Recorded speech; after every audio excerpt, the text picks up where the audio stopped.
Well, thank you very much, Charles and Andrew. That was beautiful, and we appreciate it. I'm thrilled to be back with the hardworking, God-fearing, true American patriots of the NRA, right from the beginning. For 4 incredible years, it was my honor to be the best friend gun owners have ever had in the White House by far. Now I stand before you with a very simple promise. Your Second Amendment will always be safe with me as your president.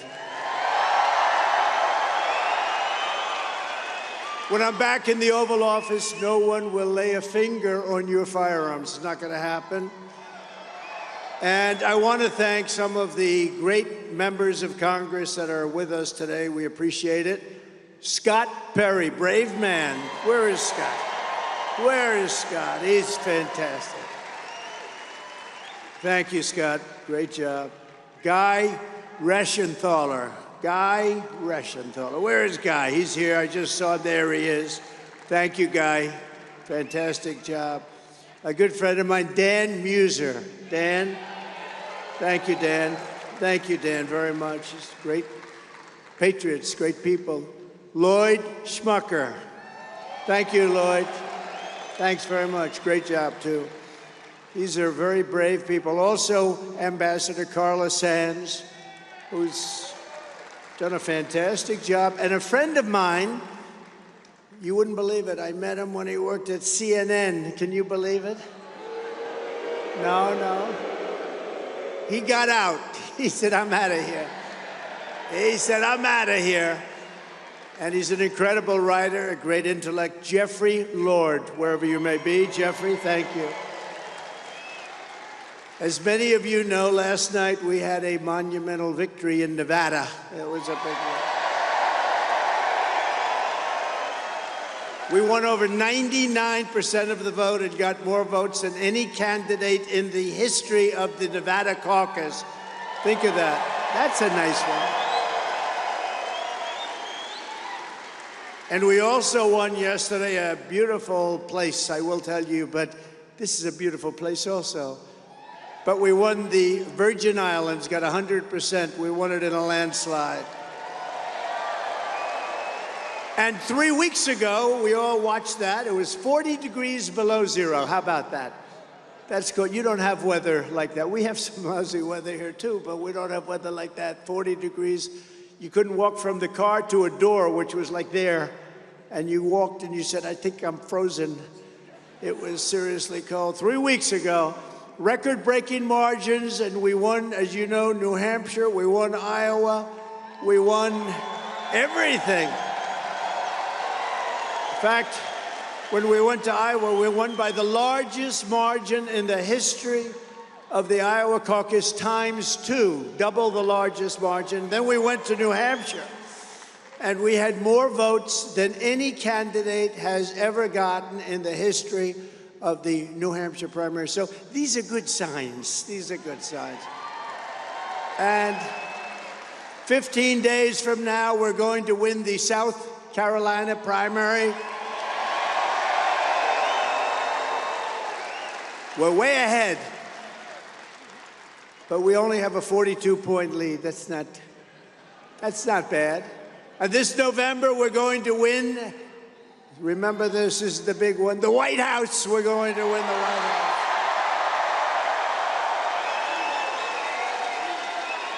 Starting with a historic triumph right here in the Commonwealth of Pennsylvania. We love Pennsylvania. I went to school in Pennsylvania. I went to school in Pennsylvania. I love Pennsylvania. We ran twice. We won Pennsylvania twice. We won it twice. We did much better the second time than we did the first time. It's interesting, isn't it? 4 years ago, I told you what would happen if Joe Biden got into office. I said he would throw open our borders, destroy our middle class, crush American energy. We were energy independent 3 years ago. Now we're asking Venezuela, can we have some of your oil, please? He was going to empower America's enemies, unleash misery throughout your state and throughout our country, bedlam and chaos at home and abroad. The only thing I didn't know is I didn't know how bad it would be. It's even worse. Everyone said I was exaggerating, but sadly, as the now famous saying goes, Trump was right about everything. I was right about Joe Biden.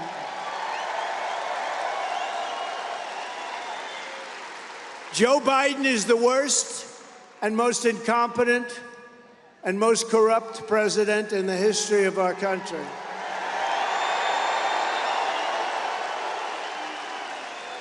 And today I issue another warning. If Crooked Joe gets 4 more years, his second term will make his first term look like paradise. We're not going to have a country left anymore. We're not going to let it happen. We can never, ever let that happen. The stampede of illegal aliens across our borders will surge into the tens of millions. I hate to tell you, we're already there. I believe that you'll have 19 million people have come into our country illegally by the end of his term. 19, it's bigger than New York State.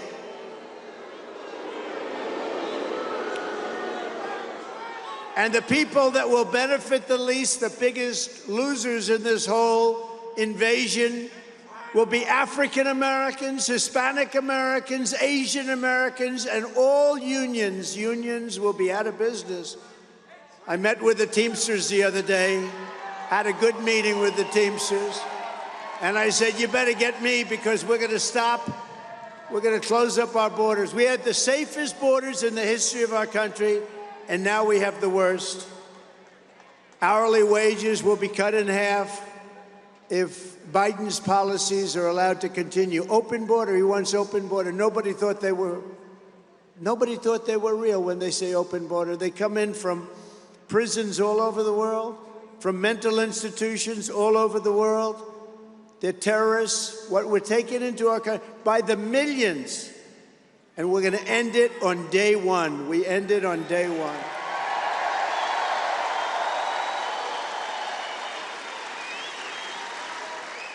Our cities have already become hellholes with carjackings, lootings, muggings, and murder spilling deep into the suburbs. The other day, one of the great people who worked for me in the White House, an executive, brilliant young person, was carjacked and shot in the head and killed. And this is in Washington, D.C. It took place. He was picking up his wife, incredible couple, beautiful couple with children, beautiful children. And a thug came up, put a gun to his head and killed him. For no reason whatsoever, just killed him. Our currency will be trashed. Our middle class will be thrown into servitude and poverty. This is what's happening already. You see it's happening. You take a look at your cities are going to hell. You take a look at what's going on. They're filthy, dirty. They're crime-ridden. People walk down the street, they get shot, they get mugged. We're really likely to face I say 100% chance of a terrorist attack. You know, in 2019, and I didn't even believe this number, but the fake news, that's a lot of fake news. Look at that. It's a lot of fake news.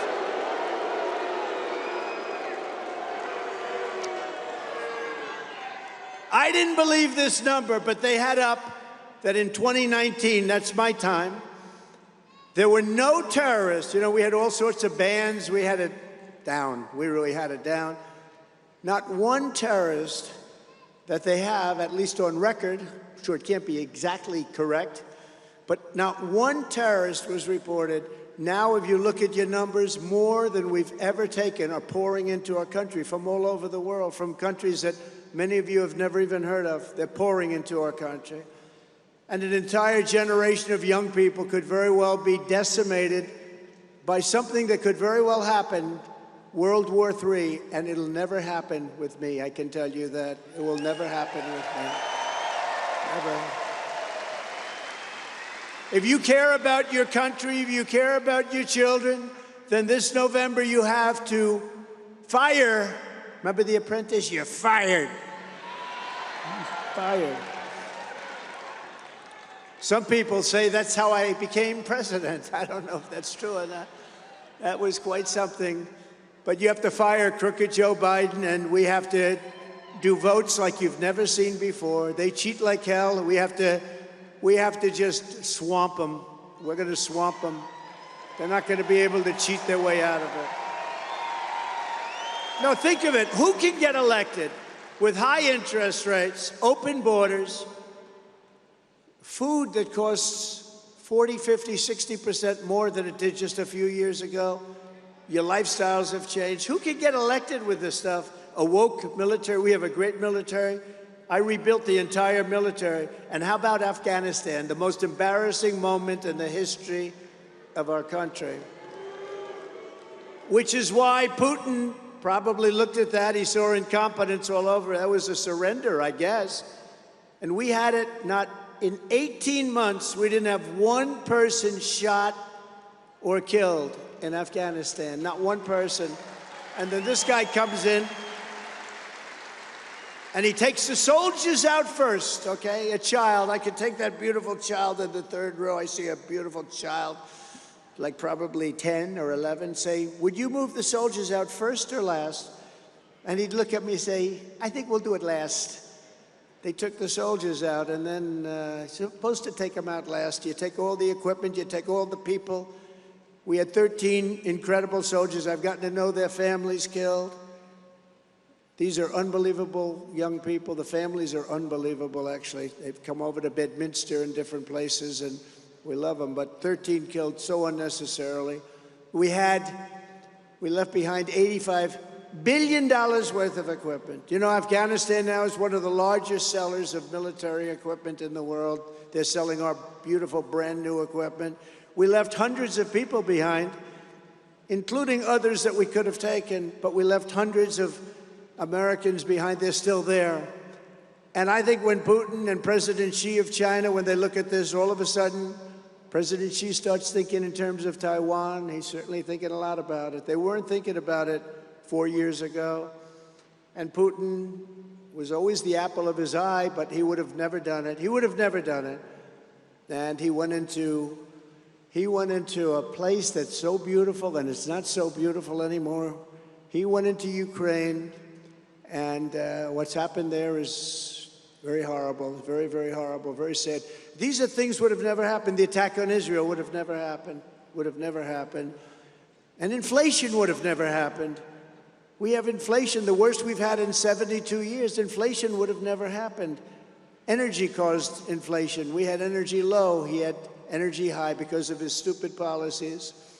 Perhaps worst of all, even as they turn America into a crime-ridden, gang-infested, terror-filled dumping ground, Joe Biden and his thugs will do everything in their power to confiscate your guns and annihilate your God-given right to self-defense. You have a right to self-defense. You've always had that right. And during my 4 years, nothing happened, and there was great pressure on me having to do with guns. We did nothing. We didn't yield. And once you yield a little bit, that's just the beginning. That's the avalanche begins. 4 more years of Joe Biden means 4 more years of anti-gun communists running the ATF. They're going to run it.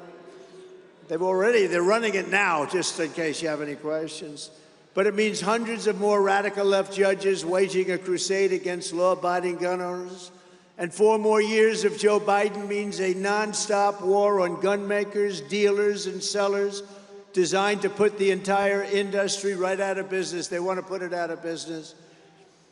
I'll tell you, the NRA for me has been a great partner. They endorsed me early in 2016, and the relationship's been a great relationship. And I don't know what they're doing in May, but I understand they're having a very big event in May. They better endorse me. That's the only thing I can say. That's actually an endorsement that means something. Well, I'm coming to Dallas in May, I can tell you that. The only thing standing between you and the obliteration of your under siege Second Amendment is me. I'm the only thing. Anybody else, you wouldn't have your guns right now. You know, they started with the ammunition, you know that. They couldn't do the guns with me, so then they started getting rid of the ammunition. People said, I have a gun, I can't get ammunition. We took care of that very quickly. If Joe Biden is reelected, your gun rights will be gone. They'll be totally gone. You know, the sad part of that is the bad guys aren't giving up their guns. The bad guys aren't, but the good people aren't giving up their guns either, because there's never going to be anybody that's going to be asking for your gun. And when I'm reelected, every single Biden attack on gun owners and manufacturers will be terminated my very first week back in office, perhaps my first day.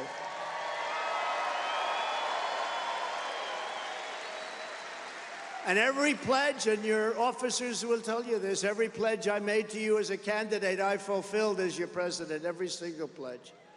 Just as I promised back in 2016, I appointed nearly 300 pro-Constitution judges to interpret the law as written. I faced down vile attacks from the radical left to confirm 3 great Supreme Court justices. They're great justices.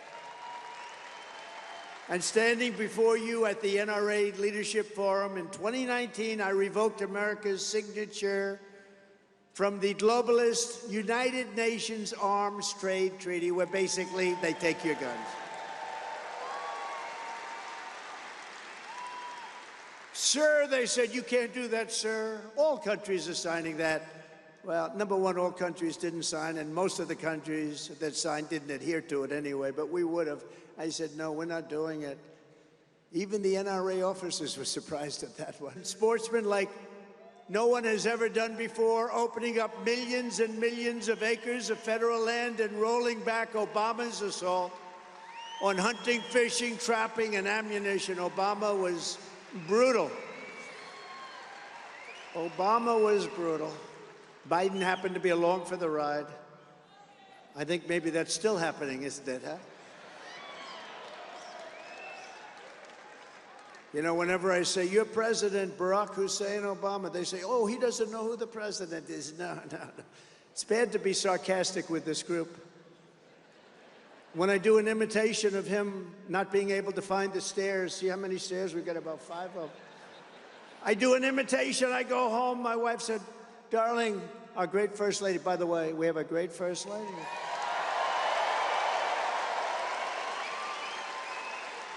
But I do an imitation, and I go home. She says, darling, you couldn't find the stairway out? No, it was an imitation.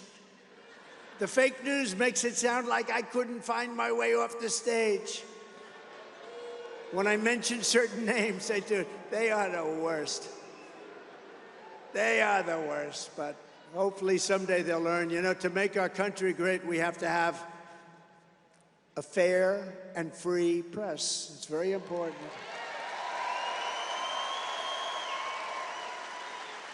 We need that. We need fair and free elections, and we need strong borders. We have to have strong, and we're going to have all of them. We had them just a little while ago, 3 years ago, like nobody's ever had them before. When the radical left Democrats tried to use COVID to shut down gun sales during the China virus pandemic, I proudly designated gun and ammunition dealers as critical infrastructure. Did you know I did that? Does anybody know I did that? Do you know the heat? Do you know the heat I took? Does anybody know the heat? I said gun dealers are critical infrastructure. That's an interesting one. But it worked. We kept those places open. I think maybe more than anybody in the world, gun dealers, they do like Donald Trump. They're in business. No, they wanted to shut them down. They used COVID. They tried to use COVID to shut them down. My administration also petitioned the Supreme Court to overturn New York City's unconstitutional ban on transporting handguns outside of the home. You have people walking on the streets with handguns that want to do bad things, and you had to keep your handgun at home. And to people that don't understand the industry and the gun world, they might think that sounds tough. It's not tough. It's really a survival. It's really is. We have 700 million guns out there, and not all of them are had by very innocent people. And in a landmark case 2 years ago, the court affirmed that the right to self-defense does not end when you step outside the front door of your house. That was all things that we got together.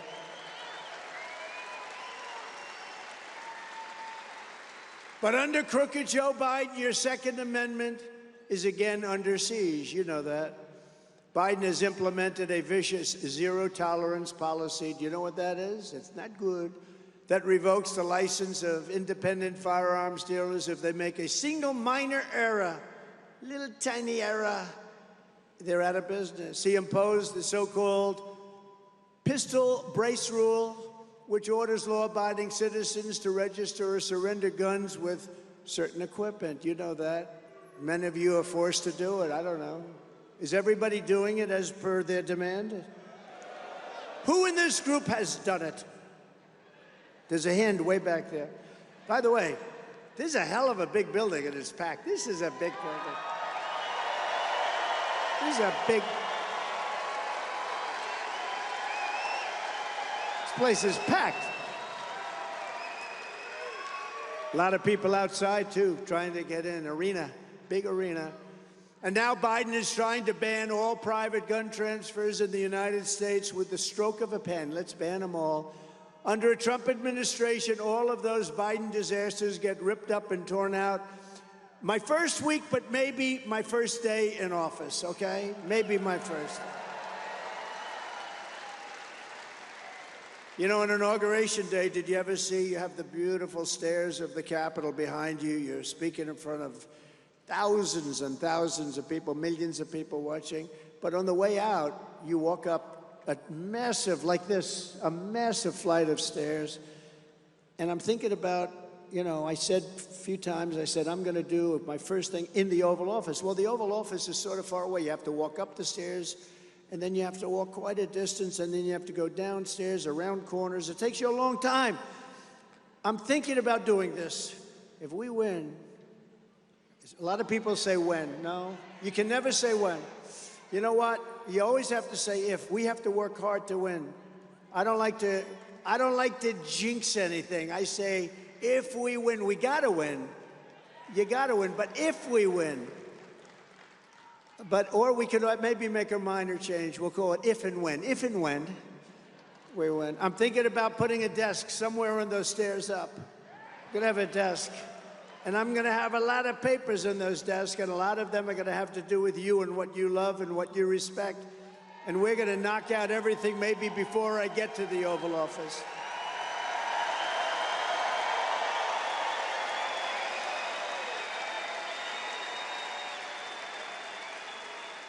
That'll look strange, won't it? We finish a nice speech to this incredible crowd, goes all the way down to the Washington Monument. We had some crowd, I'll tell you. But it goes all the way down, and I'll be speaking, they'll say, that's strange. There's a desk about 12 stairs up. You got probably 100. What is that desk doing there? And it might look strange, but it's not going to be strange when I start signing those things. But we're going to knock it out. We're going to knock it out fast. And it is true, when the NRA endorsed me, you know, I said I was going to do it, but I was in the real estate business, and I was in business generally. We did great.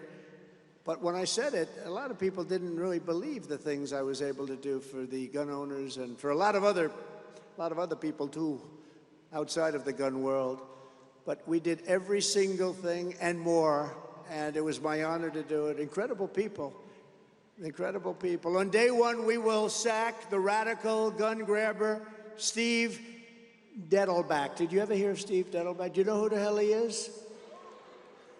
And we're going to replace him with an ATF director who respects the sacred right to keep and bear arms.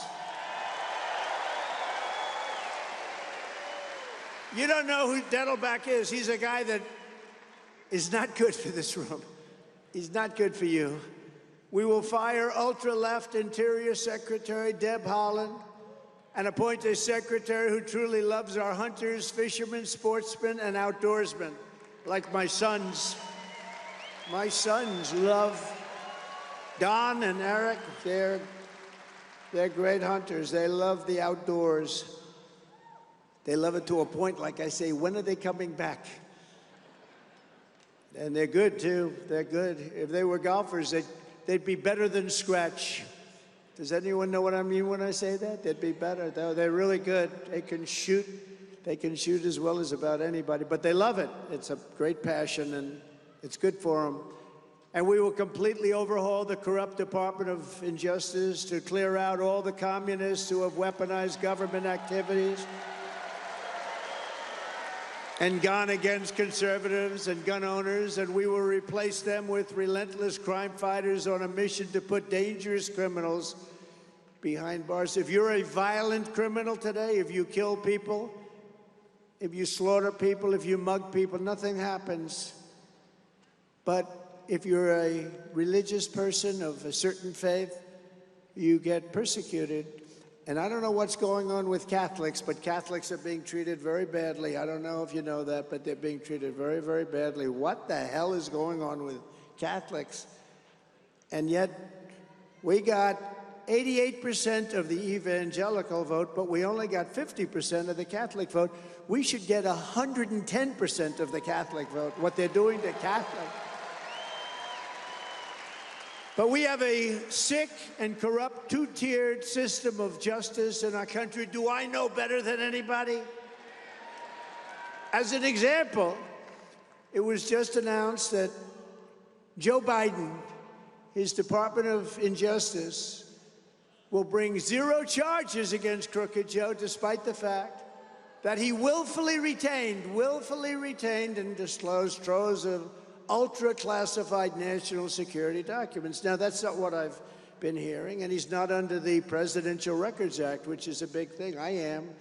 It's a protective act.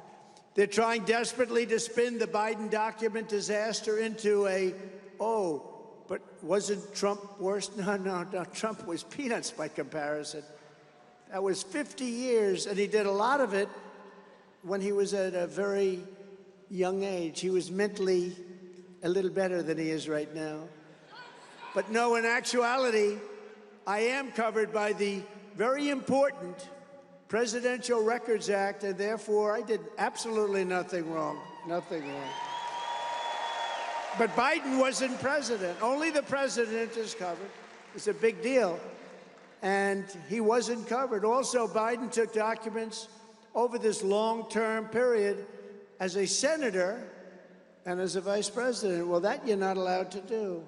Much of this period, he was at a very strong state, and he was fine.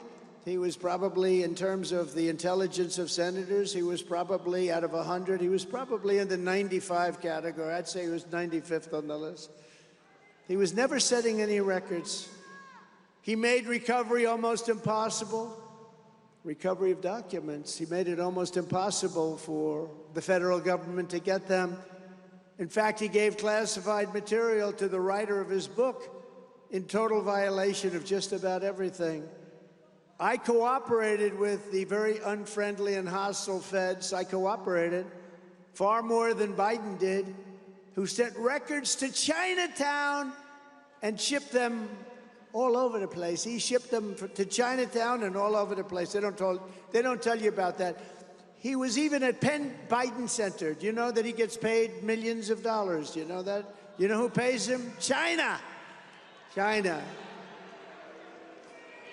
You have the Penn Center, right? Penn Biden Center. He gets paid millions of dollars, and they pay like close to $100 million to the school itself. And by the way, I went there. I went to a place called the Wharton School of Finance, and so I know all about Penn. I love Penn, but Penn is getting a little bit out there. And they were also sitting underneath his beautiful Corvette that he talks so much about, in a very flimsy garage with one of those very cheap garage doors. You know, you can cut it open with a scissor. Does anybody have a scissor? I want to get some classified documents. Let's cut it open. It had no security, no Secret Service, no nothing. And certain members of the Biden family lived there. I wonder what they did with those very important documents. But they had no Secret Service people there because he wasn't president. And Mar-a-Lago's loaded with secret. We have more Secret Service. But Biden fought them all the way. I didn't. They're trying to make it the other way. No, Biden fought them very hard. And they never got what they wanted to get anyway. I even gave the DOJ and the FBI lunch at Mar-a-Lago. You know, they say I didn't behave. I gave them lunch. I said, have lunch at beautiful Mar-a-Lago, where they asked us to, do you mind, sir, doubling up the locks on the doors? Yeah, I'll double them up. We had locked doors. I'll double them up. And I did that. The discussions were good, and then they ended up with the now famous raid on Mar-a-Lago. We're having a talk, and they raided my house. They did it for publicity reasons. They did it for election interference reasons. They want to interfere with the election. So I guess they expected dinner, not lunch. I should have given them dinner, not lunch, I meant. If Biden is not going to be charged, he said, that's up to them. You know, look, if he's not going to be charged, that's up to them. But then I should not be charged. This is nothing more than selective persecution of Biden's political opponent, me. And I don't know that it's Biden, because I don't think he knows he's alive. But it's vicious and very smart people that surround the Resolute desk. You know what the Resolute desk is? The most beautiful desk. You know, when you're president, they allow you to pick your desk. There are things that are very nice, very nice. And they have these unbelievable desks. One of them is the Resolute desk. That's the one I took. And it had a tremendous history of presidents behind it. And he has the same desk. I think he took it because he likes me so much, you know. He said, I want to use this. I want the same desk as President Trump had. But never has such a thing as what he's done with the weaponization of our government, DOJ, FBI. It's never taken place in our country. It only takes place in third world countries. This has never happened in our country before. And the local DAs are part of it, and the attorney generals are all a part of it. You saw what happened in Atlanta with Fani, F-A-N-I, Fani. How do you pronounce F-A-N-I, Fani? They interviewed her a year before. I would never have an affair with anybody in my office. Well, she had an affair. And they paid the guy almost $1 million. The only way, and honestly, that just corrupts all of justice. And they spent a lot of time at the White House. You read that. It came out last week, right? Everybody read it? If you didn't read it, I'm telling you now, and I'm telling all the fake news back there. They spent a lot of time in the White House. And you know what they were talking about? How do we get Trump? How do we get him? He's been quite elusive over the years, hasn't he? He's been quite elusive. The only way to defeat this corrupt and weaponized system is to defeat crooked Joe Biden, to vote overwhelmingly for President Donald J. Trump in November, which is voting for yourselves. Under the Biden administration, every facet of our government has been perverted, corrupted, and turned upside down and inside out. The Justice Department persecutes law-abiding gun owners and pro-life Christians, while violent felons are released from jails by the thousands and thousands. A 95-year-old veteran was kicked out of a nursing home. 95-year-old veteran, a highly regarded veteran, to make way for an illegal alien that came into our country. Gangs, the most vicious gangs you've ever seen. They make our gangs look like very nice people by comparison. Gangs from Venezuela, Honduras, and El Salvador are treated like victims, while Republicans are treated like criminals. We're treated like criminals, and a lot of other groups of people in this country. Rich people are given $7,000 subsidies to buy luxury electric cars. Think of it, electric cars. Is this the word? They don't go far. You know, somebody said, how do you describe it in a simple manner? I said, I have an idea. They don't go far. Doesn't sound very glamorous, but it happens to be true. You know, when I was in Iowa, I told you 40 degrees below zero. There were so many cars in the road. I said, boy, there are a lot of cars out here. No, these are cars because electric cars don't work in very cold weather. So I would say 40 degrees below zero is a fine test. And I came back with the result that they don't work in cold weather. That's right. But they do it using money stolen from middle-class families who cannot afford to buy a car for themselves. The whole electric car thing is crazy. It's crazy. Everybody should have the right to buy an electric car. But, you know, we have liquid gold under our feet more than any other country. We can have combustion. We can have combustion engines. We can have hybrids. Hybrids are actually pretty good, you know, the combination of both. But all electric, unless you're going to go very short distances, I wouldn't want to go long. I wouldn't want to go long. And we're going to drill, baby, drill. That's what we're going to do. We're going to drill, baby, drill. We'll drill, baby. Thank you very much. Thank you. That was very nice. You guys have a good voice.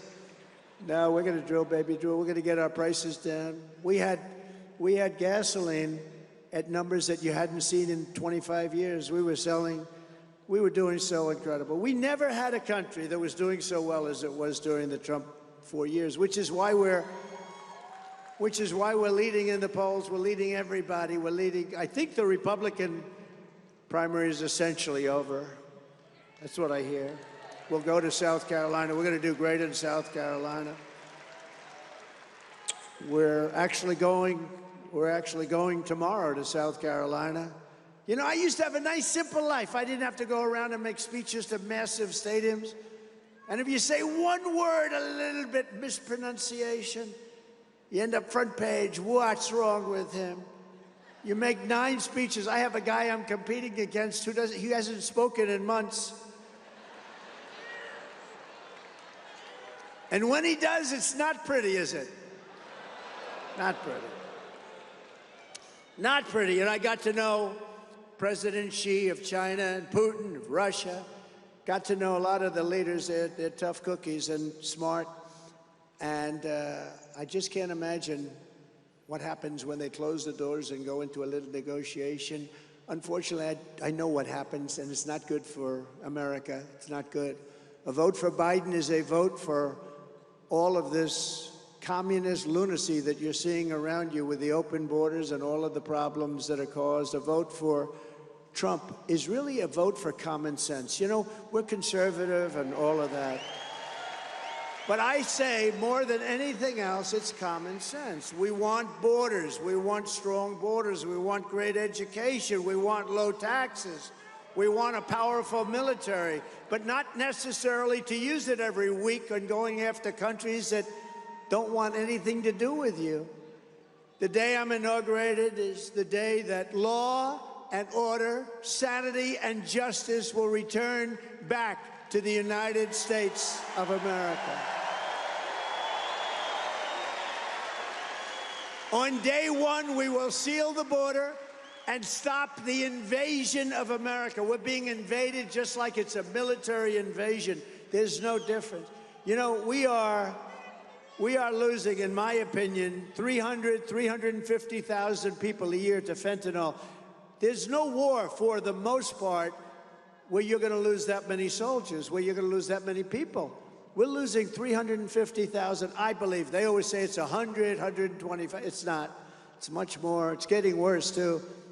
We had a very strong border. It was very hard for them to get things through our border, and now they just walk through, nobody checks. We spend a lot of money on equipment. I said, get me the best equipment. But do you know the best thing for detecting drugs is a certain type of German Shepherd? Do you know that? They are unbelievable. There's no machine that costs $2 million each that can even come close. So I love those dogs. I think they're great. You can't get away with it. I mean, they put them in their cylinders of a gas car. They don't have cylinders in the electric cars too much. But they put them in hubcaps. They put them in places. I always say, you know, I've seen the way they bring them in. If they would devote that genius to making money legitimately, they'd be very wealthy people. But what they do is incredible. But the best thing you have is a certain type of German Shepherd. It's unbelievable. They go right up to it. They say, that's it. They point to it. You take off the hubcap and stuff pours out. You say, hey. But, you know, we worked hard on it, and we had it way down. And now it's coming in at a level of 10 times more what it was 4 years ago, 10 times more. Many people are dying fentanyl. And I had to deal with President Xi that he was going to give the maximum penalty for sending fentanyl to the United States. I had that deal because he understood tariffs. I charged him massive hundreds of millions of dollars China paid to the United States. Not one president ever, not one president got 10 cents for China. They're great negotiators. You know, they'd say, but we are a developing nation. Well, so are we. Have you seen our cities? Our cities, you might as well redevelop, and we're going to do that, by the way. We're going to redevelop our cities in this country. And we're going to redevelop and fix our capital, which is a murder den. People are getting murdered every single week, many people in some cases. We're going to bring back our capital. We're going to bring back law and order. We're going to have the federal government run it. And we're going to bring back the Capitol, Washington, D.C. We're going to put it in the safe fold. We're going to have it safe. We're going to have it clean. We're going to take the graffiti off the marble columns, those beautiful, beautiful marble columns put up 100 years ago and more. These gorgeous Carrera columns. I know all about the marbles. I can tell you every marble. But these beautiful columns that are incredible how they could have done it years ago without the powerful tractors that you have today and lifters and cranes. They got them up and they're beautiful and they have graffiti on them. We're not going to have any more graffiti, and we're not going to have roads that are in bad shape. We're not going to have medians that are falling down. We're not going to have paper that's been down for six months. I mean, you look at some of this, you look at the damage, the destruction, the filth, and you have cars, and I wonder what these leaders say as they're driving into Washington, D.C., and there's paper all over the roads and beer cans and everything all over the road, strewn all over the place, and the medians are falling down, you know, that metal median that they use so much, real garbage. I mean, you put it up, and I think the sun makes it warp. You ever see this stuff? You put it up, 2 weeks later, the thing looks like it's been up there for 30 years. What crap. Somebody made a lot of money doing that. Whoever that man that sells that stuff is, I want to hire him immediately because I think he's the greatest salesman on earth. They're all laughing because they know exactly what I'm talking about, right? Right? The little ching, ding, ding, this. It's like you put it down, the next day it's like this. Hey. You have to understand, that was my business. I was really good at that business. It's called construction. 3 years ago, we had the most secure border in the history of our country. We ended catch and release. We built 561 miles of border wall. We got Mexico to send 28,000 soldiers to our border, free of charge. Everyone said, you didn't get them free. I said, I got them free. By the way, I used to say Mexico's going to pay for a big piece of the wall. Mexico paid much more than that. They gave us free soldiers, free military. They did things for us because that I could do. You're not allowed to do that. They can't pay for our wall. No mechanism. But there was a mechanism where they can give us soldiers, 28,000 soldiers. And you know, it was very interesting. Some of you have heard the story, but I went to Mexico. A woman in the State Department was terrific, but she was a lousy negotiator, actually. But a terrific woman. She dealt with Mexico for 25 years. And she said, sir, you're not going to be able to get this stuff. I went to Tom Homan. I went to Brandon Judd, the Border Patrol. I went to these great, I said, what are your top, give me a top 10 list. And they gave me a top 10 list. No more catch and release. No more, a lot of things. We want the wall, we want the this, we want that. We wanted a lot of different things. And the woman looked at me, she said, sir, we've been after that for 25 years, as long as I can, you'll never get it. I said, yes, we will, 100%. Sir, you won't be able to get it. And I like the president of Mexico, the former president, I guess. He's going to be taken off for somebody else has taken his place. I'm sure I like the person that's taken his place. We'll get along just fine. But I like, so what happened is I said, no, they're going to have to give us 28,000 soldiers. That's a lot of money. I also want a thing called Remain in Mexico. Isn't that a good idea? Remain in Mexico. You know, Biden ended that. When he ended Remain in Mexico, and I built all of these hundreds of miles of wall, in 3 weeks we could have thrown up another 200 miles of wall, 3 weeks. And that's when I realized they want open borders because they didn't want it. And they took the wall, which was exactly what the Border Patrol, it wasn't my design, it was a design by Border Patrol. I frankly would have liked concrete plank going straight up, but you had to be able to see through a lot of different things. They wanted it to be steel, concrete, and rebar. I built everything, even the panel on top. I hate the way it looks, but it's called an anti-climb panel. It makes it almost impossible, unless you're a Mount Everest climber, to get over the wall. These guys would scoot over the wall like it was nothing. But that's an anti-climb panel. We did everything they wanted, and we built it, and it was so much more than I promised to build. And then I said, we need more, because people would go out on these sketches, and we had to fill in the certain areas that were hard to get legally, from eminent domain and various other things. So what happened is we're building the wall, a lot of people coming in, a lot of death, a lot of destruction, a lot of people pouring in, but peanuts compared to what it is. This is peanuts. And I got Mexico. I said, you're going to have to pay for the soldiers free of charge. They laughed at me. They said, we're not doing that. I said, you have to. I'm sorry. We're not doing it. Sir, you have to be. Here's a guy, handsome guy, beautiful representative. He laughed. He said, sir, we're not giving you soldiers. Why the hell would we give you soldiers? He actually thinking to himself, we've been ripping off the United States for years. Why the hell would we give them soldiers to protect their border? We're not doing that. We want them out of Mexico, these people that are coming up. A lot of criminals, a lot of bad people are coming through. So I said, no, you're giving it to us, 100%. No, sir, I'm not giving it to you. I said, listen, 100% that you're giving it to me. We're not giving it to you, sir. You're giving it to us. He goes, no way. I go, way. And so we left it. And I said, here's the story.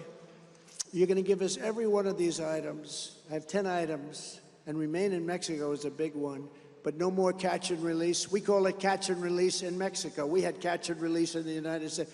We catch a criminal, and we release the criminal in the United States. What the hell? And then we say, come back in 6 years for a court case. Only the really dumb ones came back. Most of them just, that was it. They were in our country. We had them. But some really dumb ones came back. I'm here to go through a court case. Oh, wonderful. Thank you very much. So what happened is I said, no, you're going to give it to us. So he said, why are you so confident that I'm going to give it to you? I said, here's why. Because I have before me a document, and I'm signing it now. And if you don't give us 28,000 soldiers immediately to protect our border from people pouring into our country, I am going to charge you a 25% tariff on every single thing you make, including all of the cars, because you stole, they stole 32% of our car industry, by the way, in case you don't know. And every car made in Mexico that gets sold in the United States is going to have a 25% tariff. And if it doesn't take place within a month, it's going to go to 50% and then 75%. And he said, sir, may I please take 5 minutes and call my president? I said, you may. He comes back.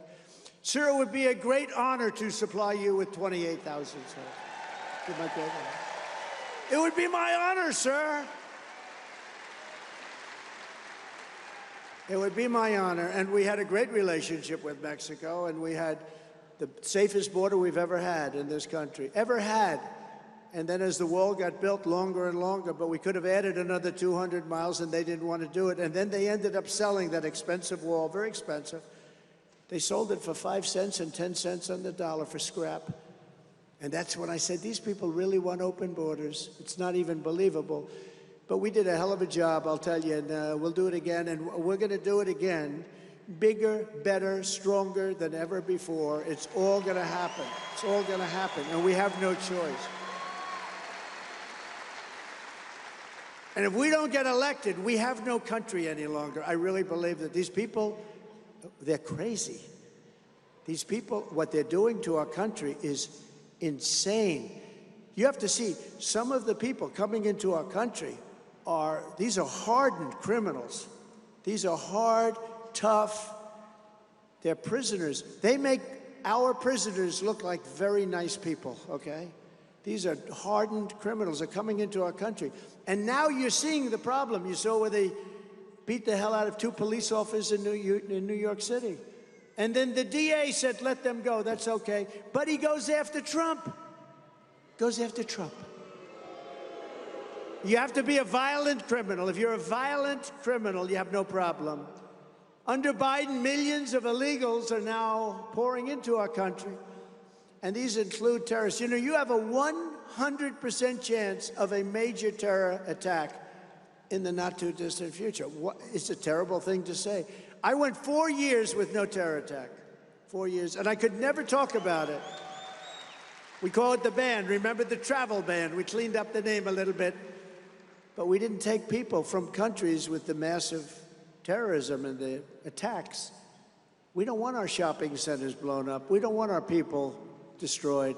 We don't want dead children where a family will never be the same. We're not going to do that. And we did a job, but I never talked about it. I couldn't talk about it because I didn't want to say about how well we're doing on terrorism and then have a terrorism attack the next day. So I never got to talk about it. But the day I left, I started talking about what a great job we did.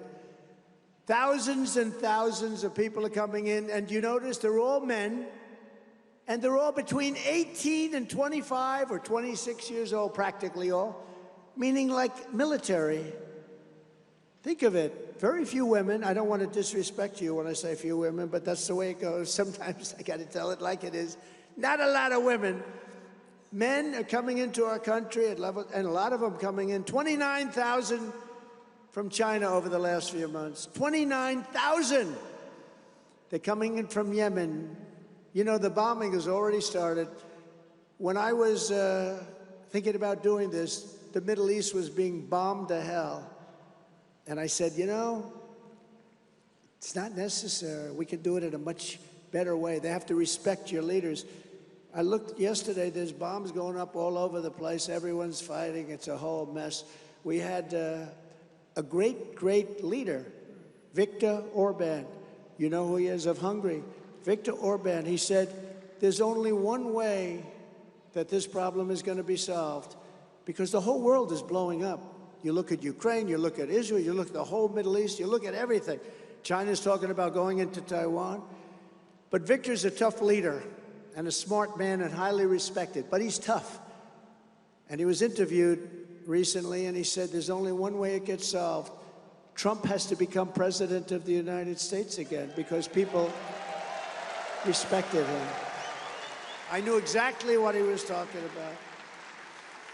When I'm president, instead of trying to send the state of Texas a restraining order, I will send them reinforcements. They're going to get reinforcements. They're doing a good job. And I'll use all necessary military and law enforcement resources to defend the United States of America. We're going to be very strong. And within moments of my inauguration, we will begin the largest deportation operation in American history. We have no choice. We have no choice. We have no choice. And we're going to start with the very bad ones because the very bad ones are very, very bad. They're worse than anybody you've seen. And we know who. You know who knows who they are? Your police force. Your local police know exactly who they are. They know them by name. We have to respect our police. Our police have done a great job, and they have not been given the kind of respect that they deserve. We're going to let our police do their job. Did you ever see, I mean, we have a phenomenon going on now where a department store, for years they've wanted to go into a city, a location, and they finally got it built. They spent millions of dollars, and now this new phenomenon where hundreds of people rush into the store, mostly younger people, with masks and everything. They rush into the store and they walk out with television sets. And I mean, I saw one the other day walking out with a refrigerator. He's got this massive, I said, he's a pretty strong guy, right? Can you believe? And the police are standing there, they're not allowed. It's not that they don't do anything, they're not allowed. They say, you will not do anything to stop this. We can stop that problem. This is a new phenomenon. Nobody's ever seen it before, where they send 300 kids into a department store, and within 15 minutes, the entire store is wiped out, millions and millions of dollars. Then they close the store, and the neighborhood becomes a blighted neighborhood. The whole thing, it's like a chain. It's a chain effect, and it's a horrible thing that's happening. There's no respect for our law enforcement, and our law enforcement could have respect very quickly, and you could stop that phenomena in one day, in one city, if you got tough. If you got tough, the whole country would see it, and it would stop immediately. Despite the worst border crisis in U.S. history, crooked Joe Biden just tried to ram through a massive open borders bill that would allow nearly 2 million illegals per year. Did you see that? 5,000 people a week. Some people said 5,000 people a day, but I think they meant 5,000 a week.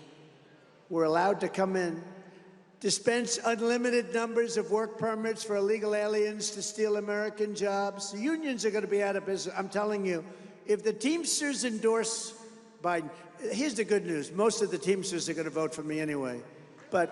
And the unions. And workers, just workers. But you give illegal taxpayer-funded lawyers, so they have millions of dollars in this agreement, in this deal, which we, by the way, killed. I think we killed it. I think it's dead. But you can never say it because bad bills always come back to life because these guys make a lot of money with bad bills.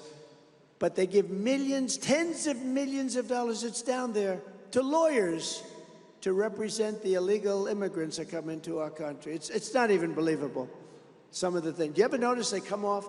Everybody has a cell phone. They come in, they get off a bus.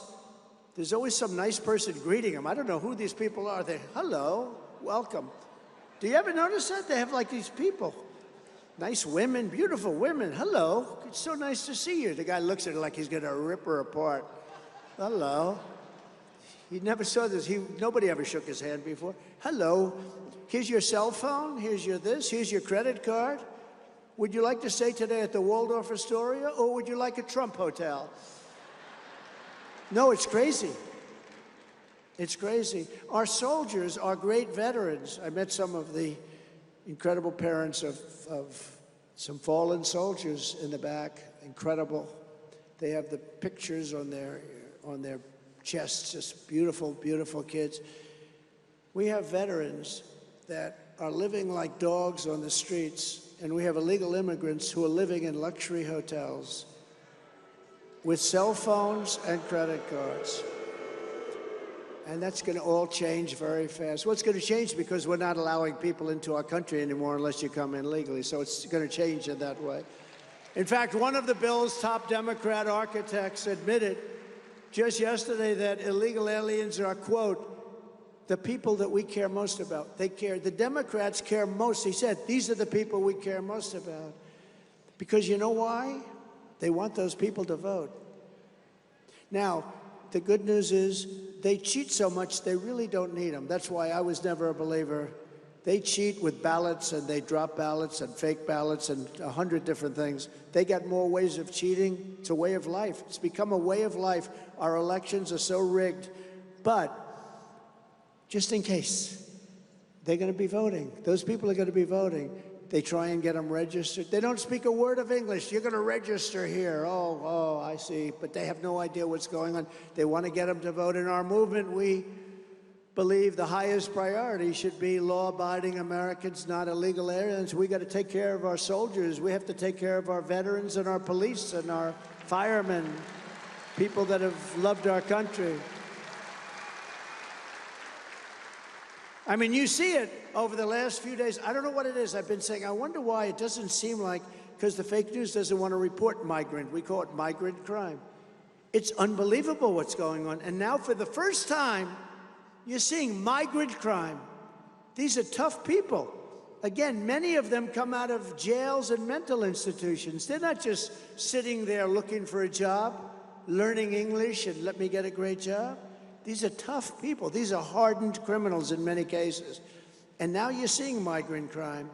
When a policeman goes up to them, they laugh right in the policeman's face and then punch him in the face. These are not innocents. These are tough people. And we're taking them by the millions. We're taking millions of people, millions and millions. We have no idea who they are, where they come from. We're not doing it anymore. We're not doing it anymore. The biggest fear I have, the biggest problem I have, 10 months is a long time. The damage that can be done to our country in 10 months, including World War III, the way we're going, we're going to end up in World War III. We have a guy that can't put two sentences together, and he's in charge of negotiations with Russia, with China, with North Korea. We're in a very dangerous position. I believe we've never been in a more dangerous position in our lives. And if the Senate wants to pass a real border bill, they should establish criminal penalties for senior Biden officials who refuse to enforce the existing law. They don't want to do anything. You know, you don't need a bill. The president has the right to say, close the borders. The bill is a hoax. The Democrats are asking for this bill that's so ridiculous. It's a horrible bill. It's actually going to make it worse. But I keep saying, you don't need a bill. I did it. I had no bill. And you know what I did? We're having a hard time with some of our senators, our wonderful senators. I took it out of the military to build the wall because I called it an invasion. This is an invasion. This is a military invasion. And I built the wall mostly with funds from our military. I said, I'm sorry. You know, you give the military $750 billion. You can take a little bit out to stop an invasion of our country. After seeing the recent video of a wild pack of illegal aliens viciously attacking these two New York City, really good people, too. I saw an interview, high-quality police officers. I'm going to ask Congress to pass a strong sentencing enhancement bill that any illegal alien assaulting a police officer, they immediately go to jail, or even better, they get thrown out of the country, brought back to the country that came from, because putting them in jail is very expensive for us. Very expensive. For the past 3 years, the radical left has been busy persecuting me, my family, Christians, patriots, and even the NRA. And meanwhile, the country is in chaos, and bloodthirsty criminals are running wild and roaming our streets. Crooked Joe Biden and the radical left Democrats, they don't care one bit about the terrible suffering of their people, the people in this country, the policies that they've caused all of this destruction and death. But I do care. I care a lot. Because I didn't need this. I had a very nice life. Nice Saturday afternoon. I could tell you, if I weren't doing this, where I would have been in a very nice location. But I didn't need this, but I'm so happy I did. A lot of people say, President, could I ask you, if you had it, because they see the way I'm being persecuted by these animals. They said, President, if you had it to do again, successful people ask me this question all the time, would you do it again? You know what I say? Absolutely. What we're doing is so important. We're not going to have a country left. We're going to make America great again. It's very simple. But they ask me that. They asked me a few questions. They asked me that one. Would you do it again? Always the answer is very quick. I don't even have to think about it. The answer is yes. We're going to make this country so great, better than it's ever been. It would have been easier if we just did the other 4 years. It was all set to go, but now we have to bring it back because now it's gone substantially down since this character took over, or whoever it is that's running it, because nobody really knows. But when I'm back in the White House, remember, that's the one question they ask. The other question they ask is, will they do it again, sir? Will they do it again? In other words, they're going to cheat again. We're not going to let them cheat. We're not going to let them cheat. Whoever thought it was even possible? When I'm back in the White House, we will mount an all-out campaign to stop the scourge of violent crime in America. We're going to stop it. Upon my inauguration, I will direct a completely overhauled DOJ to investigate every radical, out-of-control prosecutor in America for their illegal, racist, and reverse enforcement of the law. Then we will smash the gangs, the street crews, and the criminal networks that are tearing up our country. They're tearing up our country. They have criminal networks that are like businesses. They're run better than most businesses, and they're run viciously and violently. It's not NRA members who are shooting up their communities, so instead of trying to eviscerate the rights of law-abiding gun owners, I will have federal law enforcement prosecute the countless gun crimes committed by gang members, drug dealers, and convicted felons. You know, when I went to China, I got to know President Xi of China, a very strong man, a very strong man. And he said, it is so nice to meet you. I said, nice to meet you, too. We started talking about different things. I said, What about drugs in China? Do you have a drug problem? No, no, no, we have no drug problem. Think of it, 1.4 billion people. No, no, no, we have no drug problem. I say, so how'd you pull that one off? Now, they used to have a massive with the poppy, the opium. I mean, there was a drugged out country like we're becoming. You know, we're becoming a drugged out country. I don't know if you know it or not. We have drugs at a level that's never been seen anywhere. You have to look at the statistics this year. We're becoming, China at one time, many years ago, was a drugged out country, and weak countries were taking parts of China. Other countries were taking parts that would normally never be able to happen. But years ago, they instituted the death penalty for drug dealers. And as soon as they did that, it stopped. It stopped. So I said, you have a drug problem? No, no, no. He looked like, you know, like what the hell kind of a stupid question is that? Do we have? Of course we don't have a drug problem. I say, what do you attribute to? Quick trial. I said, quick trial. What is a quick trial? If you're a drug dealer and if you get caught selling drugs, they give you an immediate trial, immediate, and then sadly, you're executed. And so the drug dealers don't go there. They don't have a drug problem at all.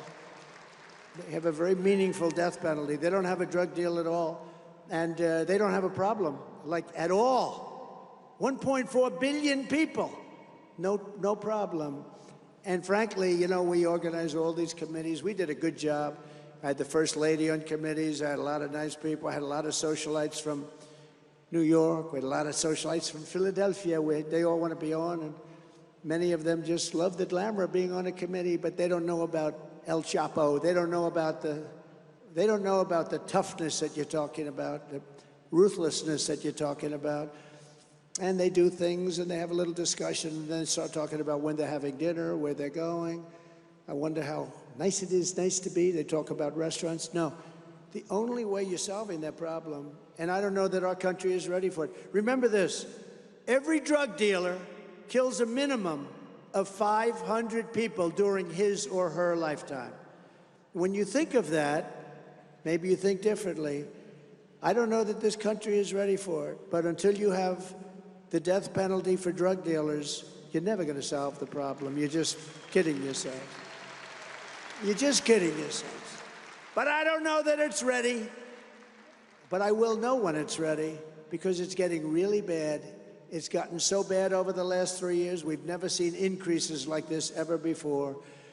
I'm also going to indemnify our great police officers and law enforcement officials throughout the United States to protect them from being destroyed by the radical left for taking strong action on crime.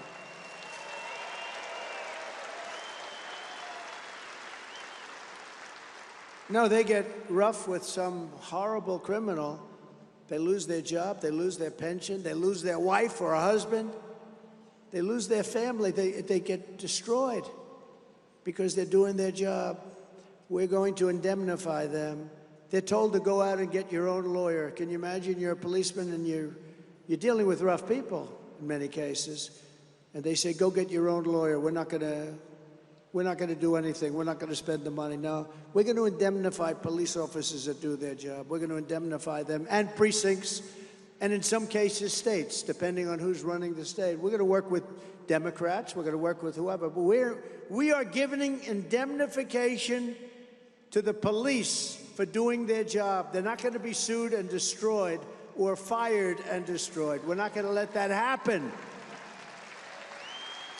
And to further deter these barbaric criminals and help you defend yourself and your family, I will ask Congress to send a bill to my desk delivering national right to carry reciprocity. You're going to have that.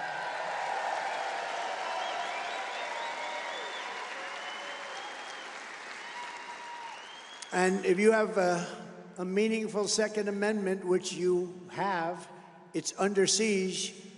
They got nowhere with me, but they got a lot of things happening with Biden.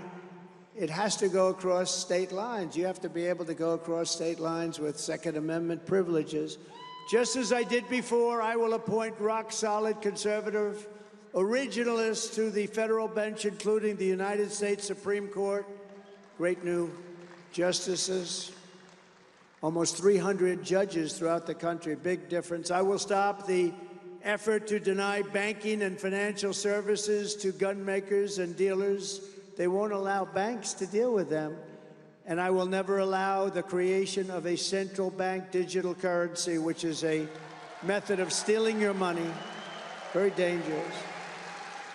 And we will restore free speech in America. We will have free speech. We do not have it now. We will reverse the Biden ban on natural gas exports. We will end his war on American energy, and we will unleash Pennsylvania oil and natural gas at a level never seen before. On the world stage, we will restore peace through strength. On day one, I will sign a new executive order to cut federal funding for any school pushing critical race theory, transgender insanity, and other inappropriate racial, sexual, or political content onto our children. And I will keep men out of women's sports. How crazy.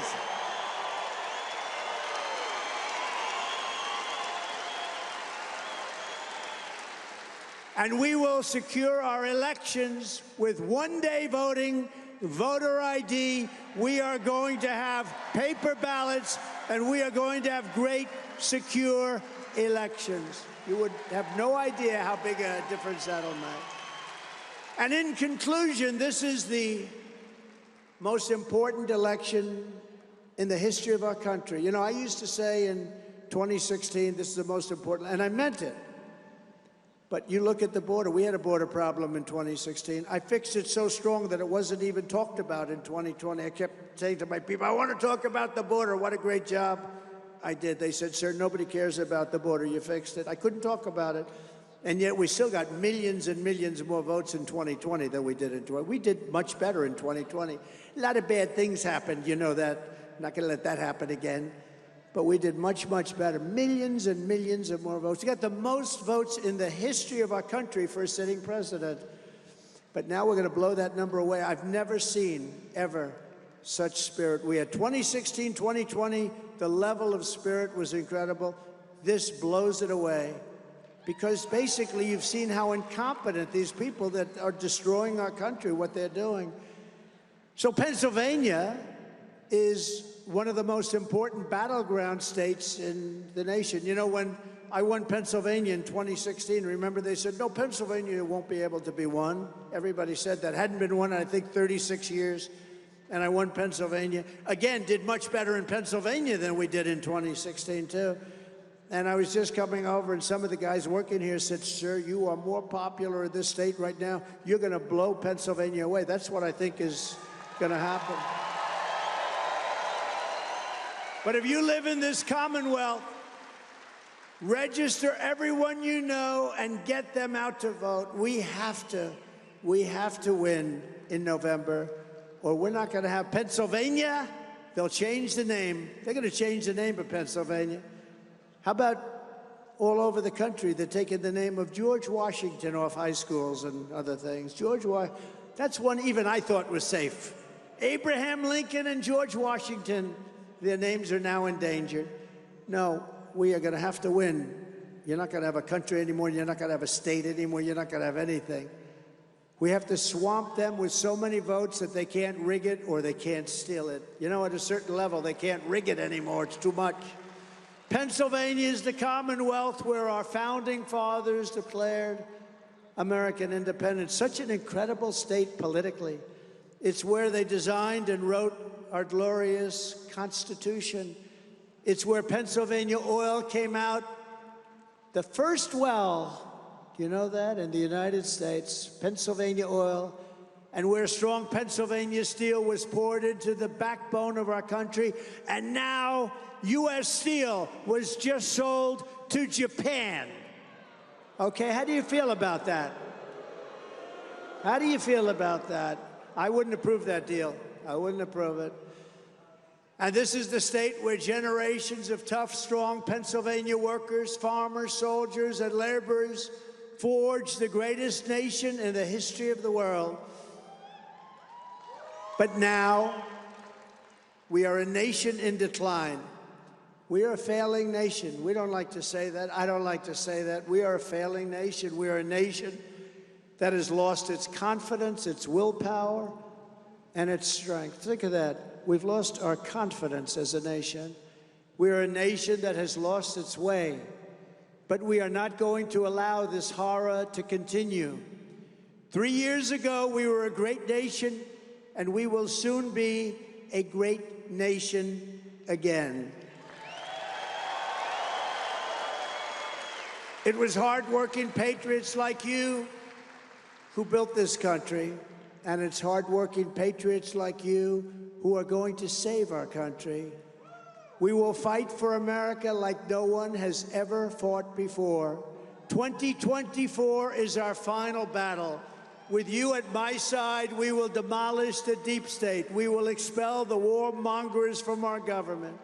We will drive out the globalists. We will cast out the communists, Marxists, fascists. We will throw off the sick political class that hates our country. We will protect our Second Amendment. We will evict crooked Joe Biden from the White House on November 5th, 2024. That's when it begins. The great silent majority is rising like never before, and under our leadership, the forgotten man and woman will be forgotten no longer. We are one movement, one people, one family, and one glorious nation under God. And together we will make America powerful again. We will make America wealthy again. We will make America strong again. We will make America proud again. We will make America safe again. And we will make America great again. Thank you, everybody. God bless you all. Thank you, Pennsylvania. Thank you all. God bless you.